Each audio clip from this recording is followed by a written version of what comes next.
something sometimes that if we're not careful can go by the wayside. And so I was here, if you recall, in January for your Missions Emphasis Day. I enjoyed that. I'm appreciative of you starting the year in that fashion. I gave a report on what we did in the month of July last year. So the way that I formatted this presentation for you, what we're going to do is we're going to start out with me explaining a little bit about my progress in the mission work. And so you may recall when I first presented the work to the elders and to the congregation as a whole, I was brought into the mission work with the purpose and a long-term goal of taking over and directing the mission work. Demar Elam, who is in Alabama, has been doing this mission work for 3 decades.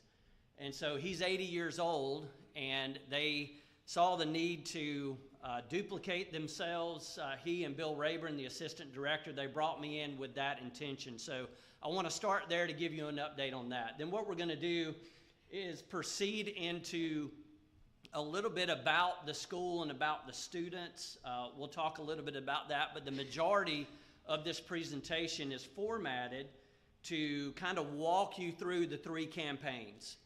Because what I want to do, and the reason why I've structured it as such, is because I want to encourage you to go. Please consider that. I assure you, for those of you, can I see a show of hands of anyone that's ever been on a short-term mission trip or long-term mission trip? Raise your hand. Hi. Okay, wow. So we've got to get some folks involved here. It is an awesome experience for those that have been and have experienced that. And what I want to do is I want to walk you through what it would be like if you were on one of our campaigns. And can I encourage you to not think of short-term missions and a short-term mission trip? Maybe you're thinking, okay, I'll try it, and maybe I'll go on one, but that's all I can commit to. And maybe you're thinking that there's a stigma associated with short-term missions, that there's really not a whole lot that I can accomplish in one trip. And that's just simply not the case. And so hopefully by the end of our time together, you'll see that that is the case. I am at Freed-Hardeman University, and there is a need to be able to teach in the university for me to have a master's degree. And so I am pursuing the Master of Divinity degree at Freed-Hardeman. As of right now, I am just about halfway through.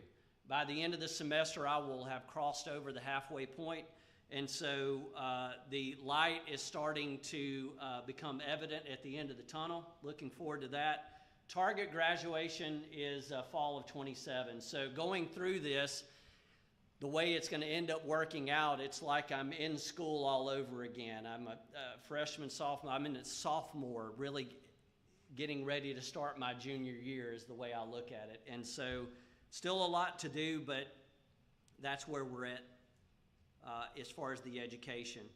My current role is the Director of Student Sponsorship. Now, I held that role when I was here in January, so that's nothing new as far as you're concerned in my work. You know that. I've been doing that for a little over a year. So I am the go-between between the students and the American sponsors, and make sure that the students report accurately, timely. Most of them that are reporting are learning to do that in English. And so there is a language gap. There have been multiple times where I've had to communicate with my contact there at ACU and have the students reword some things. Of course, they're learning, so that's ongoing. That's something that happens every month. Currently, I'm also the editor of the Philippines and Beyond newsletter, the blue newsletter that you get every month. Hopefully you're flipping through that and taking a look at that and staying updated on the work, and I'm the one that edits that now. I'm the one that decides what goes where and who's writing and what we're writing about, and so something that needs to happen for me and my progression. I'm also the campaign assistant to Bill Rayburn. He's the assistant director of the mission work, and he plans all the campaigns, and so I am in the process of learning to do that as well. I'm assisting him right now in planning our February campaign, which we'll talk a little bit about here in just a moment. Eventually, Bill, he is 77. He wants to pull back from the trips by 2028. And so my graduation is timely in 2027, Lord willing, to lead right into that. And by that time, I will be planning and leading all 3 campaigns that we go over to the Philippines. As I mentioned, I'm planning the lectureship in February, and I'll do that by 2028. The faculty position, I had not yet, coming into this year, I had not yet been exposed to teaching the students. That changed in May of this year, where I taught on campus a short course to the first-year students. So that was my first time engaging the student body and teaching, which was one of the primary reasons I got into this work, is my love for teaching. And so I was able to learn a lot because, again, the first-year students, they're learning English. They don't, maybe they can understand it, but when you're in a short course, as many of you maybe have taken a short course before, it's like drinking from a fire hydrant. And so it's a lot of information at one time. And so when they're learning English and trying to understand and process that and translate that into meaning in their culture, it takes time. And when you're throwing a lot of information, sometimes and a lot of things get missed. And so going back, I would do things a little bit differently. Wouldn't give them as much information, but at least I was introduced to the process and able to engage in that. You have been seeing in the Philippines and Beyond newsletter our need to fund a multi-purpose building. And you can see that the funds have been raised for that. 300,000 American dollars to build the facility. That has been raised. You can see that the groundbreaking ceremony was in September. The goal was October 1st. We met that by a few days. That particular Saturday, we had on campus a fellowship of churches of Christ in the province of Pangasinan, and there were 1,100 in attendance from churches of Christ all over the province. And so as they began the groundbreaking ceremony, they had the dimensions taped off. There was a Filipino brother who requested to remain anonymous, who said, we have 1,100 in attendance. There's no way that this building is going to comfortably fit 1,100. So he donated over $25,000 US to increase the size of the facility. And so now, whereas we were going to fit maybe in tight fashion 1,000, now we'll be able to fit over 1,100, close to 1,200. You'll see the need for this as we progress through this. But I want to let you know that because of the increase in the size, that has increased our need to continue raising funds to be able to put the amenities in that, AC units and that sort of thing. So we're right now needing about an additional $50,000 US to complete that. It's going to take about 1.5 years to build this facility. This is the spot where this will be going, directly across from the president's home. The building immediately at the bottom is the overflow building for the girls, the children's home that is on the annex campus. And this is actually intended to serve as an independent living facility for the girls that have progressed and shown the ability and the trust to be able to live on their own and attend public university college that is funded by the government, and allow them to live on campus to manage their expenses while they're in college. And that's what that facility is used for. This is the youth event that we have on campus every December right around Christmas. And so you can see the size of the crowd and the fact that we need a larger facility to host events such as this, where we expose, and this is not just Christians, the majority of them are, but there are young people who are not Christians. They're exposed to gospel preaching and hear about the truth, and they come from all over the northern province of Pangasinan. I want to get into a little bit about the students. What you see here is a meeting The young man to the left is Arvin Pestalante. He just graduated with his bachelor degree, and he is now serving in ministry. Now, this is when he was in school. What you're seeing is a meeting with an eldership or leaders of a local church. And what I want to emphasize to you is this, is there is a great need among churches of Christ within the Philippines to facilitate the preaching positions. They need faithful gospel preaching. And so all of our guys that graduate with a 4-year degree are hired when they leave. They have a job to go to. They have a ministry position that they can fill. Our reputation is as such within the Philippines that all of our 3rd-year students who are now just entering their 4th year have already been hired, and they have a ministry position to go to. Our reputation is such, and there is such a great need, that people are coming in and now talking to our 2nd-year students about future positions. And so that tells you the need that exists within the Philippines to produce men to preach the gospel. So there's a need for the university, but it also communicates our reputation. And so ACU is well known throughout the entirety of the Philippines. We have students that come from all regions. I want to show this to you as well. This is a meeting with a local congregation south of Manila, about 5 to 6 hours from campus. ACU is well known for its ability logistically and a lot of different things to plant churches.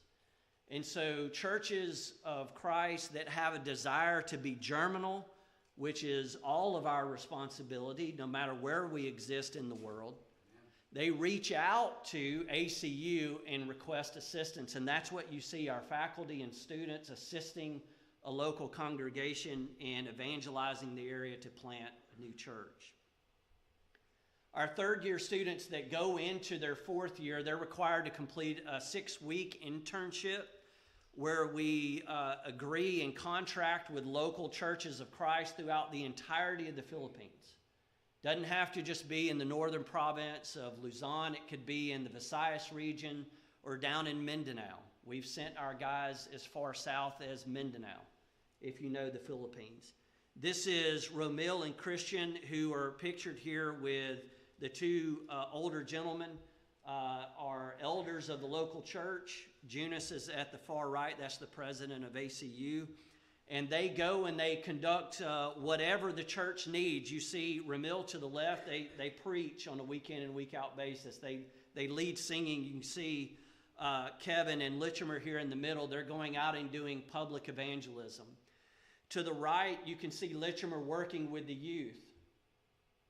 Our young men are trained and do very well in connecting with the youth. When they go into a ministry position or we plant a church, one of the primary goals is to work with the youth and to train the youth and to strengthen the youth and to bring up the youth. Why? Because what we're interested in is evangelizing the young people as well so that we can sustain the faith of that congregation.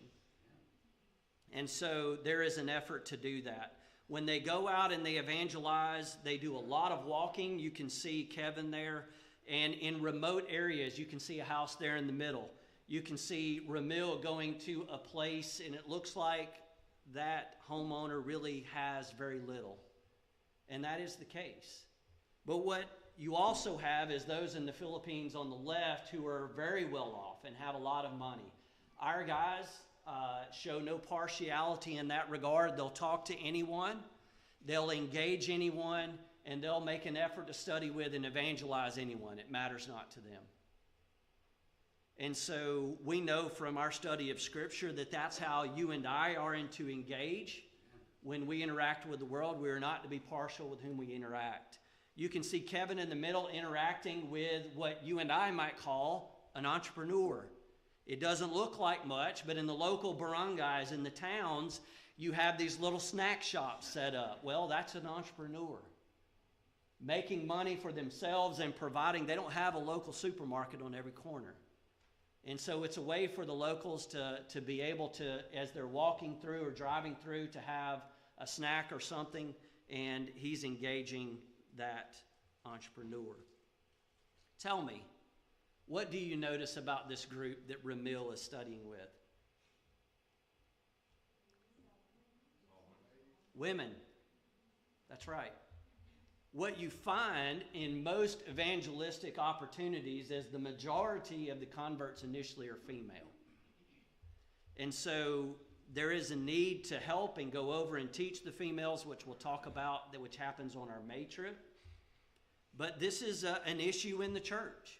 And so there is a need, again, to teach the young people, especially the young men as they grow up, because there may be an absence of male presence within the church. This is Kevin and Litchimer, who studied with a couple, and they converted the older folks there, the grandparents and the grandchildren. And so they're very effective. They know how to conduct personal Bible studies. And so I think in between the two teams, I believe there was 18 baptisms in a 6-week period. Now, they may not be charged with much time. You think, well, 6 weeks, that's not really a lot. Well, they may be charged with other responsibilities. They may be charged to reach out to members of the church who have fallen away. The previous year, one of our teams was successful at helping restore 15 of 18 individual or families of that congregation who had fallen away. And so it wasn't an effort to go into the community as much as it was internal to focus on that congregation. Let me shift to our campaigns. You can see in February what we go is do a lectureship. It used to be where it was centered solely for the students and our alumni, but that has shifted out to where we invite the entirety of the church. And this was part 2 of a mental health and ministerial care seminar. And so what we do on these trips, now this goes back to what I talked about in the emphasis and the effectiveness of a short-term mission trip.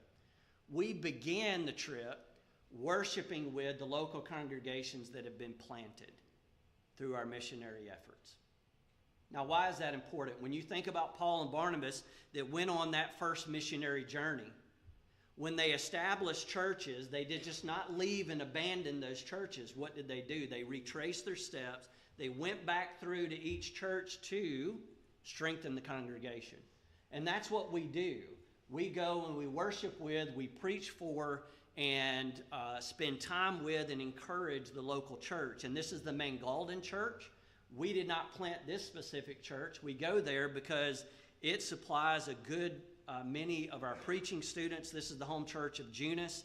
But just to give you an emphasis about how they think about being germinal. And when I say germinal, I'm just talking about duplicating themselves on a congregational level.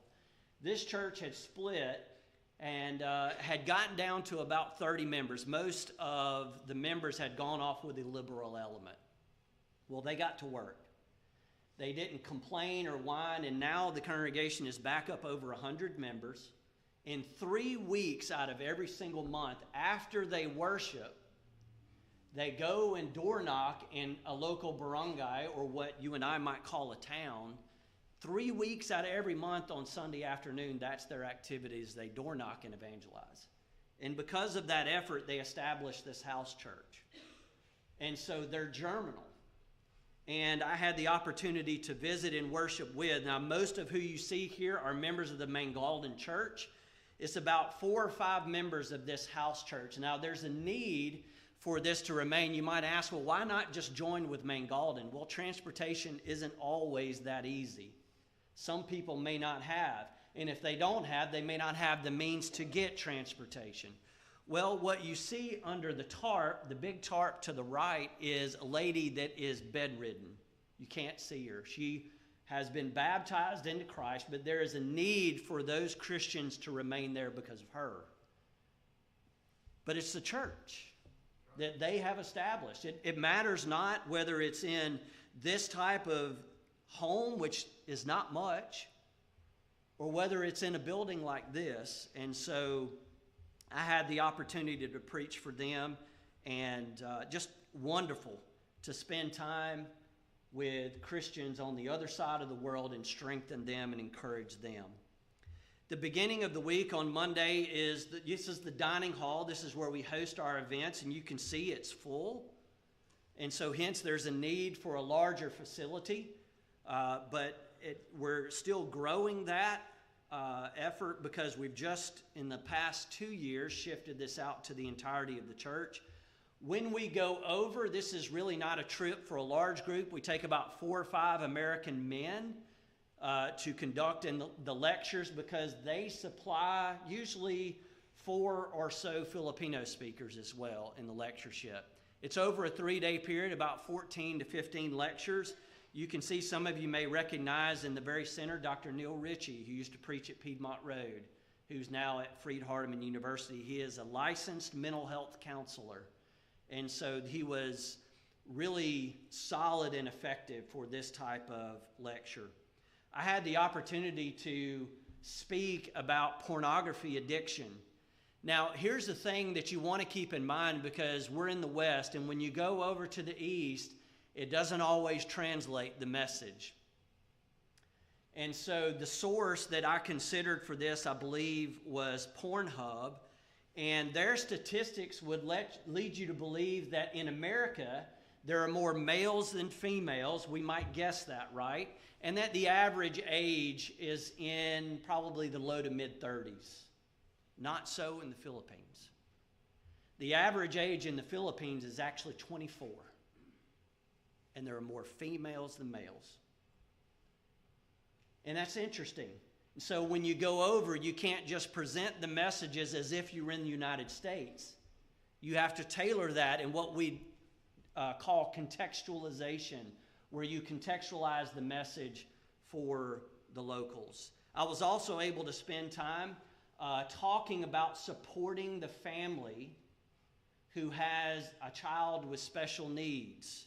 Now, we chose the word special needs because Dr. Ritchie had suggested that we indicate special abilities in order to kind of, I guess, lessen the stigma, I guess you could say, for some folks. But here's part of the contextualization message. We did not keep the title, My Child Has Special Abilities, because to them, that's superpowers. And so they're thinking if you have that title, we're talking about children that have superpowers, not maybe special needs. And so I was able to speak to them about that. For those of you that know, my son is autistic. And so there is a need to communicate that and able to connect with that. Listen, even in churches of Christ in America, we need to do a better job with that. I would ask you, have you educated yourself about those needs? Because some of those families, some who may be amongst you even now, may feel that they're on an island. Because what you may not realize is that everything you do as a parent, when you're with that child, every decision that you make is centered around the needs of that child. Everything. From how long you can stay out, to where you can be due to noise, a number of things. And so we were able to communicate with them. This is Dr. Ritchie using an illustration with Litchimer, one of our students, when he's talking about the intersection of Scripture and mental health. Our goal was to give them some practical application from the things that we were teaching. Last year it was primarily lecture, but we wanted to give them something solid, something that they could use, something practical to help. So we had these breakout sessions where we're engaging. And you know what happened when we went into the breakout session? Nothing. Silence. They didn't respond. Well, why is that the case? Well, here in America, we have a different mindset. We're primarily a guilt-innocent culture, right? Where either you've sinned or you're faithful, you've broken the law, or you're innocent, right? Those who have broken the law or have sinned, we want justice.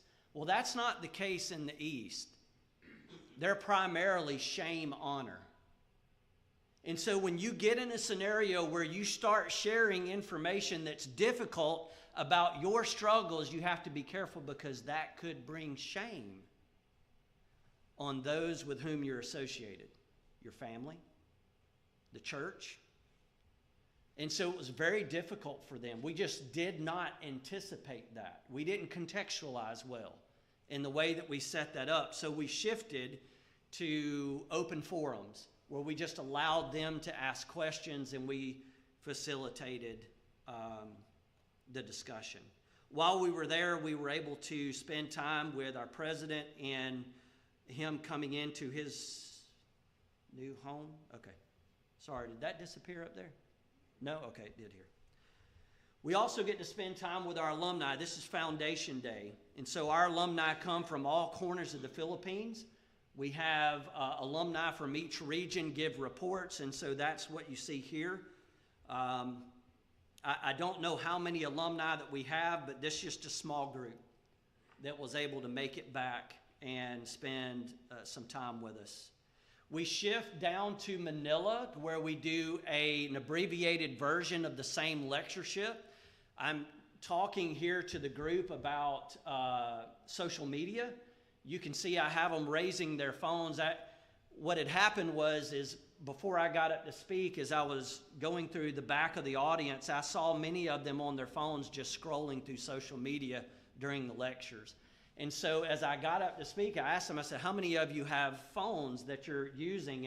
And of course, everybody raised their hand. I said, great, put it aside, because I need you to listen to what we're talking about and the problems that people so frequently have with social media. So we spend time engaging them as well. You can see some of the locals here. They're very engaged. It matters to them that you're there. They want to know what you have to think. It matters to them. And I want to show you this picture. This is myself and Merv Prince, who goes to the Hoover Church. This is Sarah, who is a local there in Metro Manila. And so I told Sarah, I said, thank you for attending. Thank you for coming. And she looked at me so genuine and said, no, thank you. She said, we understand what you're sacrificing to come here.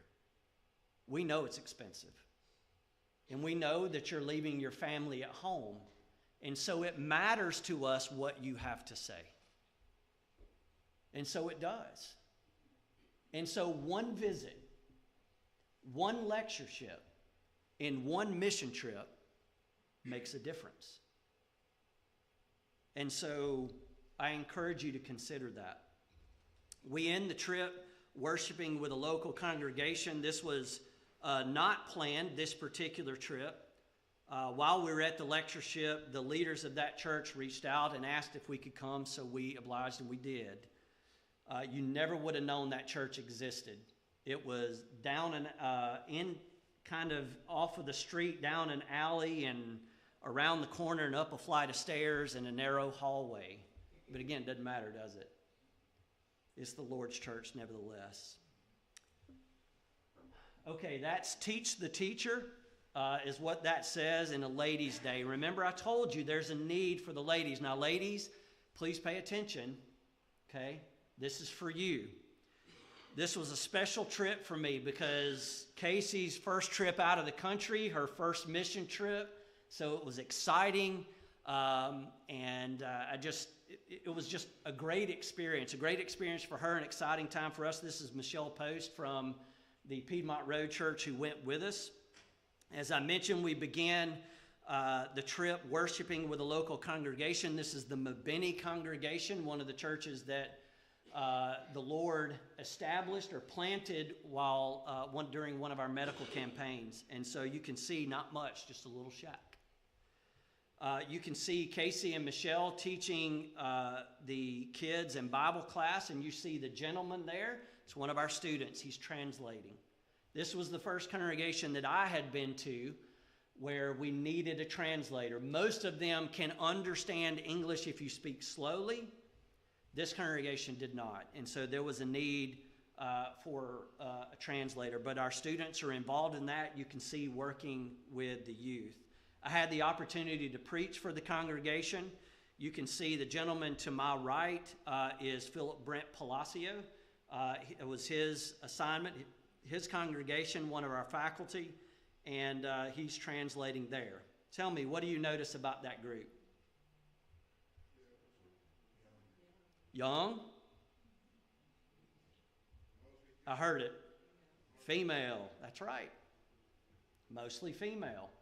Hence, there is a great need for this. And so at the beginning of the seminar, this was an exciting time. We more than doubled our record attendance for the seminar in this year. And so this was the American group, Casey and Michelle. Haley McGee to the left, or at least our left, there is out of Tennessee. It was her first experience on this trip. Greta Perry and Karen Ward on the right, they're veterans of this trip. Greta's in Alabama, Karen's in Texas. And so, whoops, wrong way. You get to connect with the Filipinas. This is Clarissa from the Mangaldan congregation. You immediately make connections with the locals. They want pictures with you. They want to get to know you. They want to talk to you. And this is the beginning of the second day when Casey spoke. And so very pleased with her effort in delivering a lesson on the Mountain of Transfiguration, in keeping with the theme of walking through the mountains with Jesus. They presented lessons from Jesus when he was teaching in mountain settings. And so what you do, ladies, is you teach in the morning and you have a practicum in the afternoon. And so Casey decided to do bookmarks. You can do a variety of things with that practicum where you're showing them ways where they can teach or make the lesson memorable. These are some of the bookmarks that Casey put together. Isn't she talented? So those of you that weren't sorry, I know that's embarrassing, but I get to stand up here and brag. You can't do nothing about it until later, I guess. Yeah, you do, don't you? That's right. That's right. Well, this is my opportunity to brag. So this is the setup in the dining hall during the practicum. You can see it's full. This is Casey interacting with the Filipinas in the practicum. They were very impressed with their creativity, and this is some of the bookmarks that they did and some of the things that they put together. Very, very talented. And just a wonderful time. You can see the ladies are fully engaged. They're learning a new song to teach to the children here. And you get an opportunity to tell them how you feel. Now, listen, here's the key. You remember I told you there's shame, honor, culture. Now, in America, often what we want to do when we go into the mission field is we're so task-oriented, we want to immediately get to work. When in reality, what many, depending on where you are in the world, what you need to do as soon as you get there is you need to spend a moment with the locals connecting in a relationship. Because if you don't and all you want to do is get to work, you may offend them off the bat. And what you find yourself doing a lot of the time when you're there is being served. You're going to serve, but they're honoring you. And you're being served consistently. Well, this is an opportunity for our ladies to express how they feel and their thanks. This was the group. The students are here. The American team is here as well. But this was the group that was assembled for the Teach the Teacher seminar. What is unique about this trip is that the Filipinas, and this is the whole purpose of it, the next 2 days get to apply what they've learned. We go into the public school system, into an elementary school, and conduct a 2-day VBS. Something that you just can't do here in the States. And so it's volunteer basis. I show you this because we don't coerce any of the ladies to go. It's not a prerequisite to attend the seminar. And we had 4 van loads of Filipinas volunteer to take what they've learned, some of them for the first time, and they admittedly studied all night, almost all night long, so that they could go into the public school system the next few days and teach and share. And here you see them teaching a song to the students. This is one of Casey's group. The Filipinas that volunteered are there on the floor. and many of them make connections with you personally, and they're engaged because of you. And because in this case, this was the first time Casey had ever done something like that. And so you're encouraging them who have never done anything like this to do it for the first time. And didn't one of them tell you that you come back next year, I'm on your team, I believe. And so you make an immediate impact. This is the other group that she was with as well. She had 2 different classrooms. You can see the smiles from some of the kids. It's just an awesome time.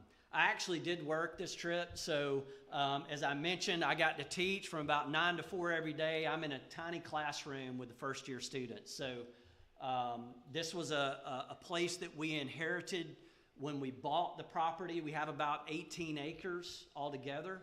And so that's another thing the multi-purpose building will add, and is the ability to increase our classroom size, because we'll be able to section that off. We get to spend time with the children here. We're with the girls. I was able to share a devotional with them, and Michelle is teaching them a new song, VBS. We get to serve. This is ice cream and pizza night, so we get to give back. You can see the crowd there. I want to bring your attention to that big pot of fried chicken. So you can feel at home over in the Philippines. And I want to tell you, that's a lot of chicken. It may not look, that's a lot of chicken. Can I tell you that we grew every bit of that on campus? We raise chickens, and we raise catfish, and we grow our own vegetables, and we grow rice. So we're utilizing the 18 acres the Lord has given us to be faithful and to be efficient with what He's given us. And then this is how you get to end the week, ladies. That's impressive. 92 congregations represented.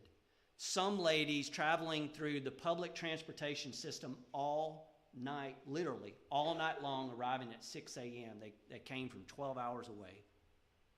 And so we had 750 ladies. You can see we are busting at the seam in the dining hall to the point where we had to add ladies over into the library to stream it live. And so there's the need for the facility. Casey shared opening remarks, again, extending herself to something she's really not overly comfortable doing, especially in front of 750 ladies, right? You get to connect with other American Christians that you may not have ever met throughout even the United States. I love this picture where they're connected and holding hands and singing together. And then the paparazzi hits. I'm telling you, you need to be prepared to spend about an hour or 2 getting your picture made with them. They love to get their picture made with you. It's just a special moment. And then we end worshiping with the campus church. I know I am almost out of time, so I'll go through this quick. This is the July trip. We go for graduation, and we also go to have a medical campaign where we attempt to plant a new congregation. And so we, again, begin by worshiping with the local congregation. Just as a reminder, you can see the lady in the very middle holding up this. Now, in the States, what does this mean? Number one, right? Over there, it doesn't mean that. They're pointing up. That's their way to say glory to God. And so, a small congregation, they had some members missing, but that was the first church I had visited when I went there almost 3 years ago. I was able to go back. We had a diverse team. We had 4 nationalities represented. We had young, we had old.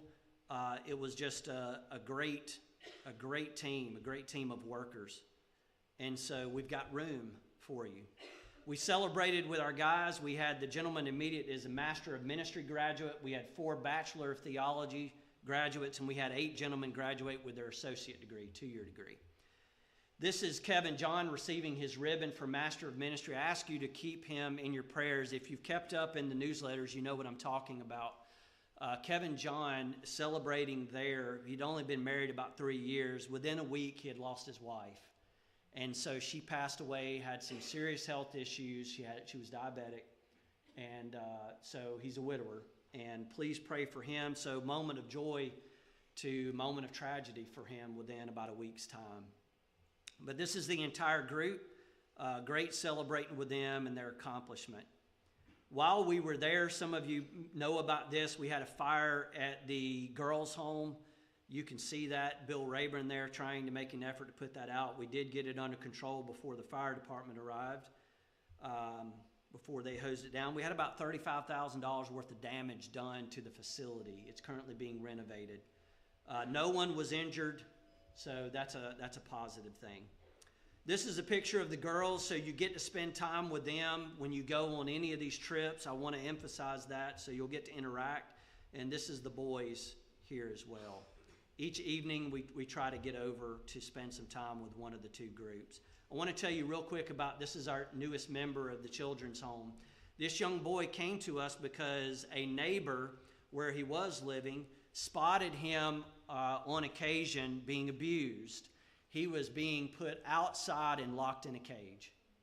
And so he was rescued from that situation, and look at him.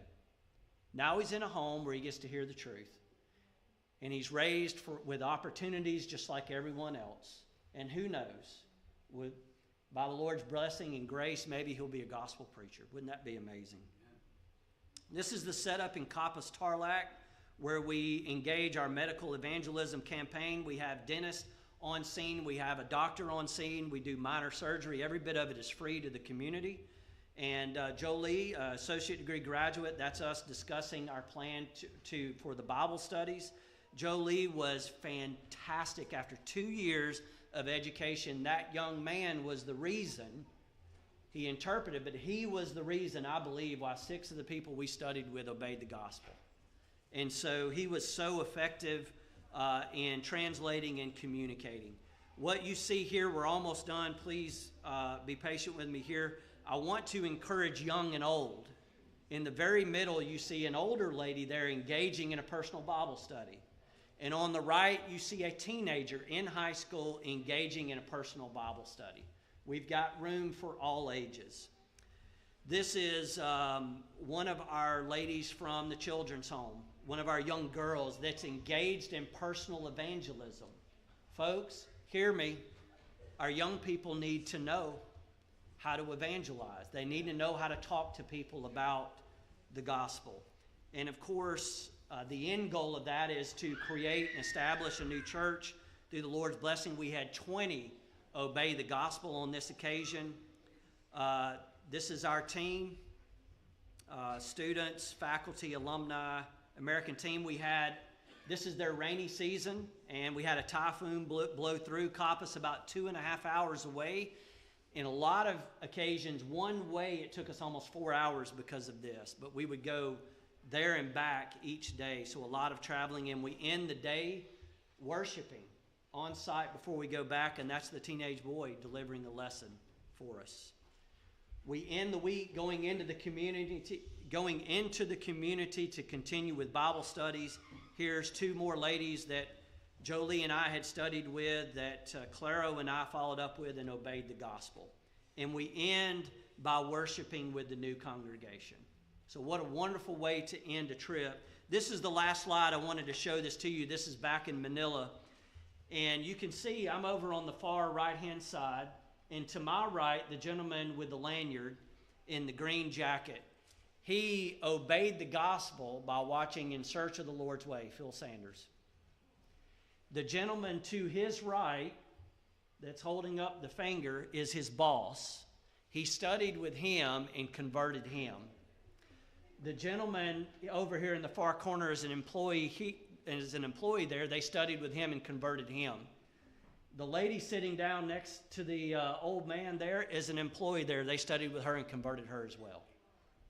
Almost the entire staff are Christians. When you go in there, and right next to the cash register is an open Bible, and right behind the cash register is a screen where they're scrolling church hymns. And just what a wonderful blessing it is. You never know the impact of what you're doing here. And I want you to hear me as we end. Villa Rica is making an impact on the work of the Lord's kingdom in the Philippines. And so on ACU's behalf and the mission team, thank you very much. Thank you for your patience.